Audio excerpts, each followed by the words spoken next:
परमेश्वर की दया जो है, कृपा है, वो क्या विश्वास के साथ होती है। जब हम ग्रहण करते हैं तो पवित्र आत्मा हमें बताता है कि इसका क्या अर्थ है या क्या मीनिंग है। यही वो बड़ी चीज है जो हमें आत्मा के बगैर, ना तो ये आत्मा के द्वारा अब बगैर लिखा गया है, आत्मा के द्वारा लिखा गया है, ना ही आत्मा के बगैर या बिना इसको समझा जा सकता है। समझने के लिए भी इसको क्या है, पवित्र आत्मा की हमें क्या है, जरूरत है। तो हम जल्दी से फर्स्ट चैप्टर में, अध्याय में चलते हैं। क्या लिखा है वचन में, कलाम में, यहाँ पे इब्राहिम की संतान, दाऊद की संतान, यीशु मसीह की वंशावली। मतलब इस अंजील की शुरुआत करते हैं मत्ती कैसे करते हैं कि इब्राहिम की संतान, दाऊद की संतान, यीशु मसीह की वंशावली, जीनियोलॉजी, इंग्लिश में हम बोलते हैं जीनियोलॉजी, वंशावली।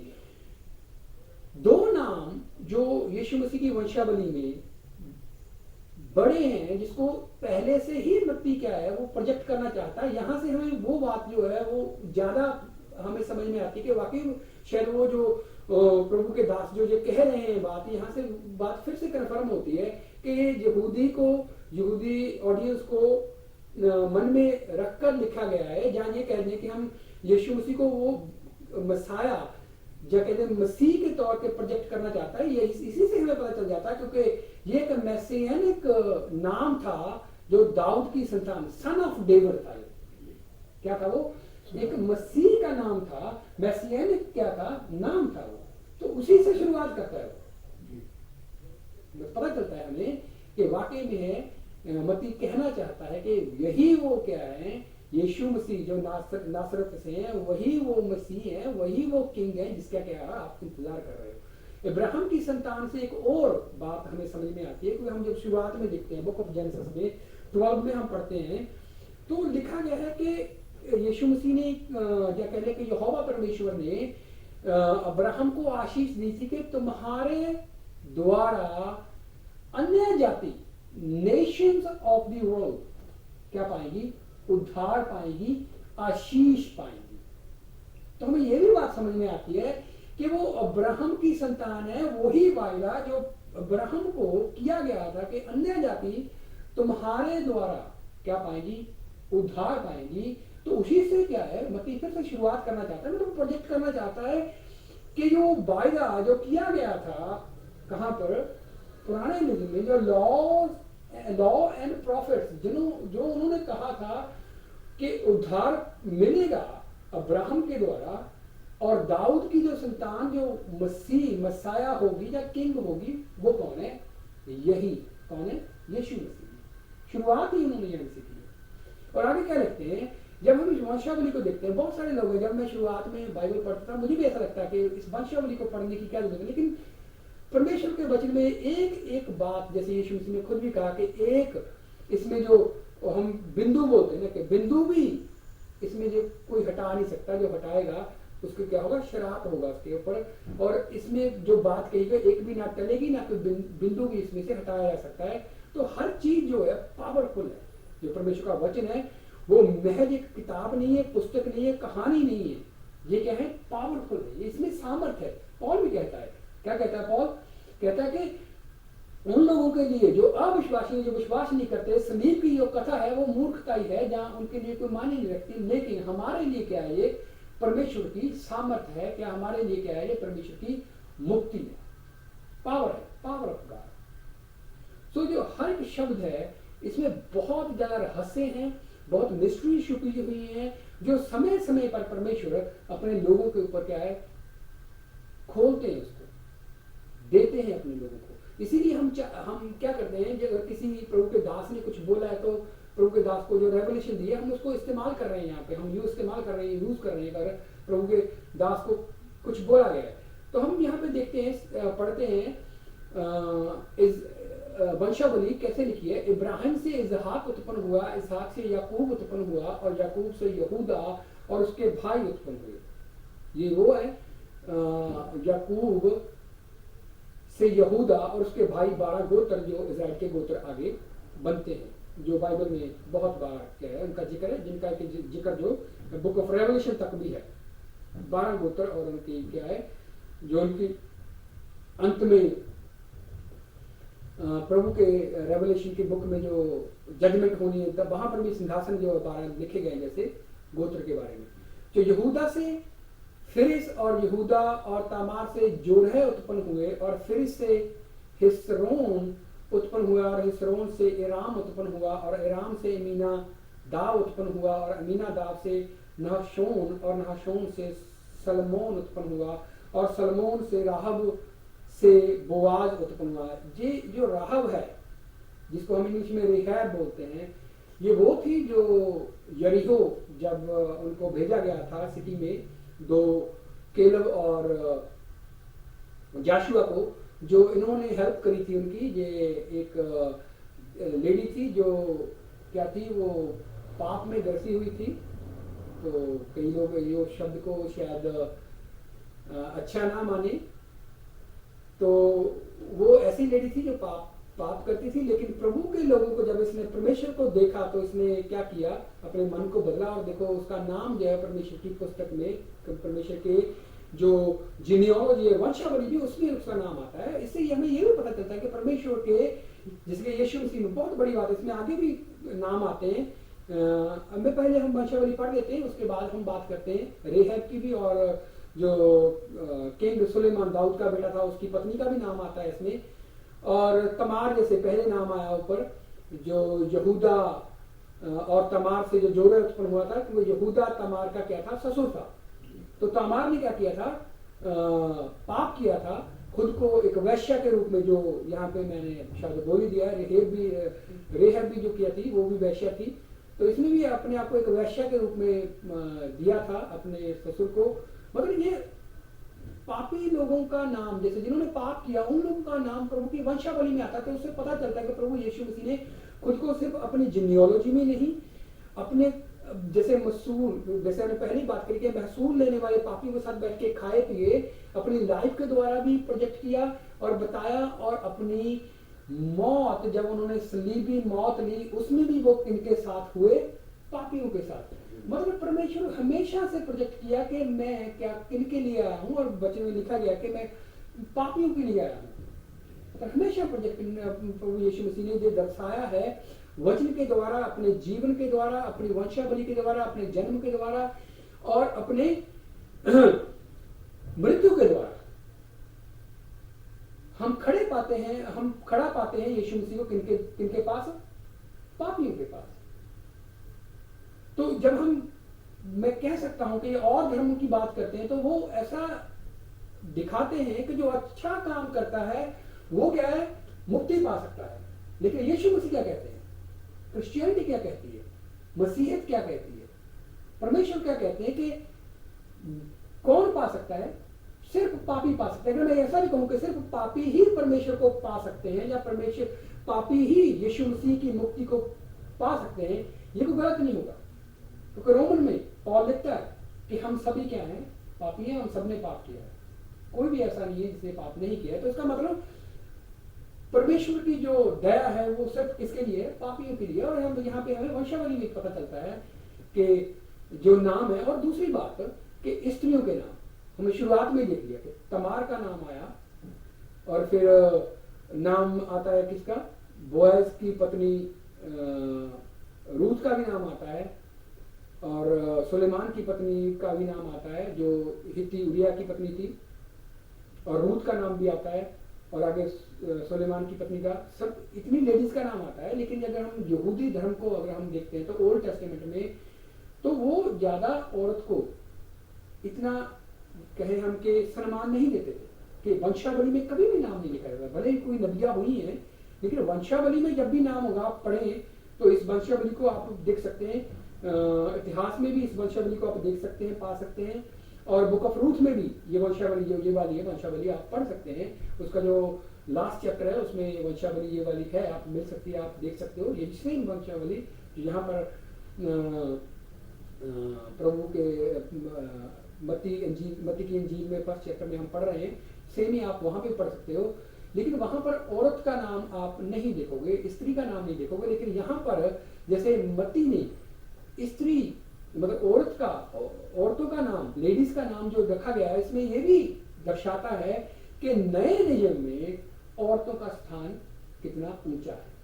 मतलब परमेश्वर औरतों को, वो लोग जो औरतों को या कह लो कि मैं कैसे कह दूं कि औरतों को जो कुछ समझते हैं कि वो प्रभु के काम में या सेवकाई में आगे नहीं आ सकती, या परमेश्वर उनको अधिकार नहीं देते, उनके अधिकार को छीनना चाहते हैं, उनके लिए भी मैथ्यू का जो वंशावली में नाम लेना, उनके लिए भी एक कह लिए हमें एक, अगर वो समझना चाहें, पढ़ना चाहें, अगर एनालिसिस करना चाहें, तो एक तथ्य है यहाँ पर कि वो देख सकते हैं कि परमेश्वर के नई वाचा में, नए नियम में जो स्त्रियों का सम्मान है, वो जहाँ उनके अधिकार है परमेश्वर ने बहुत ज्यादा कर दिए हैं, जहाँ कभी सम्मान दिया है उनको, पुरुषों के बराबर सम्मान दिया गया उनको। और हमारे पास एक, मैं पिछले दिनों एक किसी प्रभु के दास का प्रचार सुन रहा था, पास्टर जोएल हैं जो इंग्लैंड से हैं, तो वो प्रचार कर रहे थे। उन्होंने कहा था कि आप ऐसा देख सकते हो कि अगर कोई ये कहता है कि परमेश्वर की सेवा के लिए स्त्रियों को आगे नहीं आना चाहिए, या ऐसा कुछ हाँ कुछ वर्सेस हैं जो वचन में से लेकर वो उसको प्रोजेक्ट करना चाहते हैं, जहाँ उनको ऐसा मिसाल देना चाहते हैं कि स्त्रियों को सेवकाई में नहीं आना चाहिए या ऐसा काम नहीं करना चाहिए, तो वो कहते हैं कि वो ऐसा करना चाहते हैं कि जो परमेश्वर की जो आर्मी है उसमें आधी आर्मी को पहले से ही वो है जो सेना है, वो क्या करते हैं, वो उनको इनलीगल, जहाँ कहते हैं कि डिक्लेयर कर देते हैं कि ये लड़ने के काबिल ही नहीं है। मतलब आधी सेना को, मतलब आप कैसे लड़ोगे जब आपकी आधी सेना आपने नाकाबिल घोषित कर दिया कि ये काबिल ही नहीं लड़ने के लिए, तो हम कैसे कह सकते हैं आधी सेना? मतलब क्योंकि आधे पुरुष हैं, आधी स्त्री है, औरतें। तो अगर आधी प्रभु की सेना को आप नाकाबिल घोषित कर दोगे, डिक्लेयर कर दोगे, तो मतलब आप जंग कैसे लड़ोगे, जीतोगे कैसे? हालांकि हम ये भी कहते हैं कि परमेश्वर ने जंग जीतनी है, लेकिन उसके सिपाही तो हम ही है ना। लेकिन आधे सिपाही तो आप पहले से ही क्या करते हो, घोषित करते हो कि ये तो लड़ ही नहीं सकते, तो ऐसा कैसे हो सकता है? तो वो मुझे बहुत अच्छा लगा उनका ये, जब उन्होंने ऐसे समझाया। उन्होंने एक मतलब दृष्टांत के रूप में कही जाए, एग्जाम्पल के रूप में दिया कि हम आधी सेना को कैसे घोषित कर सकते हैं, या एक डिक्लेयर कर सकते हैं कि नाकाबिल, कि वो काबिल ही नहीं है। चलिए हम आगे पढ़ते हैं वंशावली में कि परमेश्वर के वचन में क्या लिखा है। यहूदा से फिरिस, और यहूदा और तामार से जोड़े उत्पन्न हुआ, और फिरिस से हिस्रोन उत्पन्न हुआ, और हिस्रोन से एराम उत्पन्न हुआ, और एराम से मीनादाब उत्पन्न हुआ, और मीनादाब से नहशोन, और नहशोन से सलोमोन उत्पन्न हुआ, और सलोमोन से राहब से बोआज उत्पन्न हुआ, बोआज और रूत से ओबेद उत्पन्न हुआ, और ओबेद से यिशे, जिन्हें जैसी कहते हैं हम, उत्पन्न हुआ, जो डेविड का क्या था, किंग दाऊद का पिता था। और यिशे से दाऊद राजा उत्पन्न हुआ, किंग डेविड, जिसको हम यीशु मसीह को हम कहते हैं son of David, king David, वो उत्पन्न हुए। और दाऊद से सुलेमान उस स्त्री से उत्पन्न हुआ जो पहले उरिया की पत्नी थी, बैतशेबा, नाम नहीं लिखा गया उनका, जो उरिया की पत्नी थी। लेकिन ये यहाँ पे एक और पता चलती है बात हमें, उरिया और रूथ जो हमने बोएज की पत्नी पहले, जो ये दो जो औरतें थी वो अन्य जाति से थी। रूथ जो थी वो भी अन्य जाति से थी, और जो हिती उरिया की वाइफ थी वो भी अन्य जाति थी, और एक पहले और रेहब का नाम आया था, वो भी क्या थी, अन्य जाति थी। हमें ये भी पता चलता है कि परमेश्वर ने अन्य जाति को कैसा स्थान दिया है अपने वचन में, और बल्कि अपनी वंशावली में प्रभु ने कितना उठाया है अन्य जाति को। सो इससे पता चलता है कि जो वायदा परमेश्वर ने भले ही अब्राहम से किया था, लेकिन हमेशा से परमेश्वर ने अन्य जाति को स्वीकार दिया और रखा है, और अपनी वंशावली में भी इसीलिए रखा ताकि हमें पता चले कि वो हम सबका परमेश्वर है, सिर्फ यहूदियों का परमेश्वर नहीं है। मती भले ही हम कहते हैं कि ये इसकी जो ऑडियंस है वो क्या है, जो ज्यादा इसका फोकस जो है वो यहूदी लोगों के ऊपर है, लेकिन ऐसा नहीं है। यहाँ से हमें पता चलता है जब वो उन औरतों के नाम इंक्लूड करते हैं कि नहीं, ऐसा नहीं है कि ये हमारे लिए भी लिखा गया है, इंक्लूड किया गया है। और आगे हम जब पढ़ते हैं 5 को हम फिर से पढ़ते हैं। और सलोमोन और राहब से बोआज उत्पन्न हुआ, बोआज और रूत से ओबेद उत्पन्न हुआ, ओबेद से यिशे उत्पन्न हुआ, यिशे से दाऊद राजा उत्पन्न हुआ, और दाऊद से सुलेमान उस स्त्री से उत्पन्न हुआ जो पहले से उरिया की पत्नी थी, और सुलेमान से रहबाम उत्पन्न हुआ, और रहबाम से अबिया उत्पन्न हुआ, और अबिया से आसा उत्पन्न हुआ, और आसा से यहोशोफात उत्पन्न हुआ, और यहोशोफात से योराम उत्पन्न हुआ, और योराम से उज्जिया उत्पन्न हुआ, और उज्जिया से योताम उत्पन्न हुआ, और योताम से आहाज उत्पन्न हुआ, और आहाज से हिजकिया उत्पन्न हुआ, और हिजकिया से मनश्शे उत्पन्न हुआ, और मनश्शे से ओमान उत्पन्न हुआ, और ओमान से योशिया उत्पन्न हुआ, और बंदी होकर बाबुल जाने के समय से योशिया से यकोनिया और उसके भाई उत्पन्न हुए। और ये वंशावली तब तक की थी जब जो यहूदी लोग थे उनके ऊपर जो बाबिल, जो हम कहते हैं कि उन्होंने बंदी बनाकर उनको क्या बाबुल ले गए थे। जो बुक ऑफ डैनियल वगैरह जो सभी प्रॉफिट पढ़ते हैं वो तब के थे जब वो क्या है बाबिल में चले गए थे, मतलब वो ले गया था उनको बंदी बनाकर। सो बंदी होकर बाबुल पहुंच जाने के बाद यकुनिया से शलतिएल उत्पन्न हुआ, और शलतिएल से जरुबाबेल उत्पन्न हुआ, और जरुबाबेल से अबीहूद उत्पन्न हुआ, और अबीहूद से इलियाकीम उत्पन्न हुआ, और इलियाकीम से अजोर उत्पन्न हुआ, और अजोर से सदोक उत्पन्न हुआ, और सदोक से अखीम उत्पन्न हुआ, और अखीम से इलीहूद उत्पन्न हुआ, और इलीहूद से इलियाजर उत्पन्न हुआ, और इलियाजर से मत्तान उत्पन्न हुआ, और मत्तान से यकूब उत्पन्न हुआ, यकूब से यूसुफ उत्पन्न हुआ जो मरियम का पति था, जिससे यीशु को मसीह कहलाता है, जिससे यीशु जो मसीह कहलाता है उत्पन्न हुआ। हम जब ये वंशावली पढ़ते हैं तो ऐसी ही वंशावली आपको बुक ऑफ लूक में भी, लूका की इंजील में भी मिलेगी, लेकिन वो जो वंशावली है हम ऐसा विश्वास करते हैं कि वो वंशावली जो मरियम से दिखाई गई थी वो भी वापस दाऊद के घराने से और अब्राहम से मेल खाती है। लेकिन दोनों वंशावली में अंतर है। जैसे हम पढ़ते तो हैं इस वंशावली को, लेकिन पॉल जब तिमोथी को लिखता है तो वो एक निर्देश देता है उसको, और बहुत अच्छा भी है। वो कहता है कि ऐसी चीजों में तुम्हें, उन बातों में या उन विचारों में तुम्हें नहीं पढ़ना चाहिए जो सिर्फ विवाद उत्पन्न करते हैं। मतलब जीनियोलॉजी में इतना भी आपको डीप नहीं जाना चाहिए, क्योंकि अगर आप बहुत ज्यादा डीप जाओगे तो बहुत सारी चीजें आपको ऐसी मिल सकती हैं जो बहुत सारे लोग क्वेश्चन उठा सकते हैं, कंट्रोवर्सीज लेके आ सकते हैं, ऐसे क्वेश्चन उठा सकते हैं जिसका शायद आपको आंसर निकालने के लिए बहुत मुश्किल करनी पड़े या ना भी मिले आपको, परमेश्वर ना भी दे आपको, ऐसा हो सकता है। तो उसमें हमें ज्यादा जाने की जरूरत नहीं है, क्योंकि परमेश्वर यहाँ से जो हमें दिखाना चाहते हैं, जो बताना चाहते हैं, हमें वो देखना चाहिए, ना कि हमें उसमें ज्यादा डीप, जहाँ बहुत ज्यादा ध्यान, जहाँ बहुत ज्यादा ढूंढने की कुछ जरूरत, आवश्यकता नहीं है। पॉल भी ऐसा कहता है और हम भी ऐसा मानते हैं। अगर हम ये देखें कि भाई वो वंशावली लूका की वो डिफरेंट है और मैथ्यू की डिफरेंट है, अगर दोनों ही यूसुफ के घराने से हम प्रोजेक्ट करेंगे तो वो दोनों हम एक्सप्लेन ही नहीं कर पाएंगे। तो हम विश्वास करते हैं कि वो जो वंशावली है वो मरियम को की तरफ से आती है, और ये वंशावली जो यहाँ पर रिकॉर्ड की गई है वो क्या है, वो यूसुफ के घराने की तरफ से आती है। लेकिन इससे हमें एक और चीज प्रोजेक्ट करती है, वो जो ज्यादा करना चाहते हैं यीशु मसीह को, क्योंकि अगर ऐसी कुछ बात होती तो यहूदी शुरू से ही खारिज कर देते इस बात को कि यीशु मसीह तो मसीह हो ही नहीं सकते, क्योंकि वो दाऊद के घराने से नहीं है। क्योंकि अगर वो नहीं कर पाए तो इसका मतलब ये सही है। तो अगर हम फिर भी अगर बीच में जाकर, क्योंकि ये नाम है जो जहां पे हम पढ़ रहे हैं वो इतने कॉमन नाम थे कि अगर आप जहां तक कि आप यकूब या यूसुफ नाम भी वंशावली में कितनी बार आता है, बहुत बार नाम आता है, बहुत कॉमन नाम थे। और इसमें से बहुत सारे नाम ऐसे भी हैं जो बहुत इतने इंपॉर्टेंट थे भी नहीं।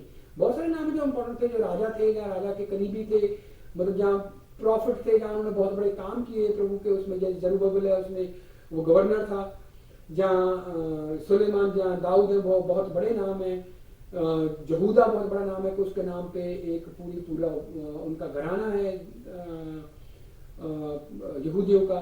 तो बहुत बड़े नाम भी है, लेकिन बहुत ऐसे नाम भी हैं जो हिस्ट्री में जहाँ बहुत बड़े नाम नहीं थे, जो कॉमन नेम थे, और भले वो बड़ा नाम है या कॉमन नाम है, लेकिन वो नाम बहुत ज्यादा लोगों के होते थे। तो ऐसा नहीं है कि आप अगर ऐसा कुछ करने जाओगे डीप स्टडी तो आप हो सकता है आप भटक भी सकते हो, जहाँ आपको कंट्रोवर्सी फेस करनी पड़ सकती है। तो उसमें ज्यादा जाने की पॉल के अकॉर्डिंगली आवश्यकता नहीं है। लेकिन हम इससे बहुत कुछ प्रभु ऐसी मिस्ट्रीज हैं जो हम सीख सकते हैं, जान सकते हैं।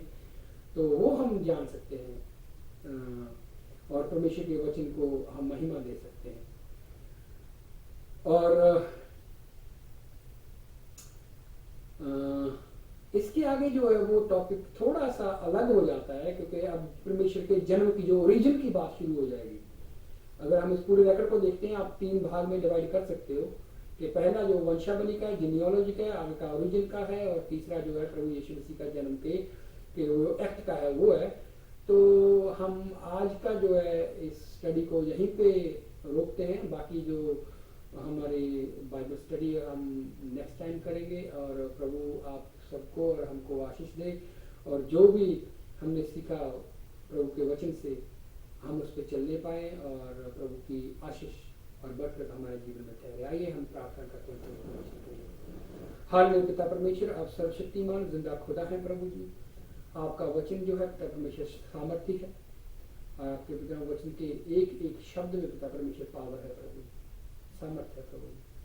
और आपने जो हमसे बात की प्रभु जी, उसके लिए हम आपका धन्यवाद करते हैं। जो प्रभु जी आपकी आशीष बरकत है इस समय की हमारे साथ ठहरे पिता परमेश्वर यीशु राजा, और पिता परमेश्वर हम अपने जीवन में इन बातों को पिता परमेश्वर ला पाए, और आपके वचन पर चल पाए, चलने वाले बन जाए प्रभु। धन्यवाद करते हैं हर चीज़ के लिए। आगे इस समय का आपके हाथों में देते हैं, और आगे की जो बाइबल स्टडी है उसको भी आपके हाथों में देकर विनती प्रार्थना मांग के पा लेते हैं हमारे उद्धारकर्ता और हमारे परमेश्वर प्रभु यीशु मसीह के सामर्थ्य और जिंदा खुदा के नाम में। आमीन। आमीन।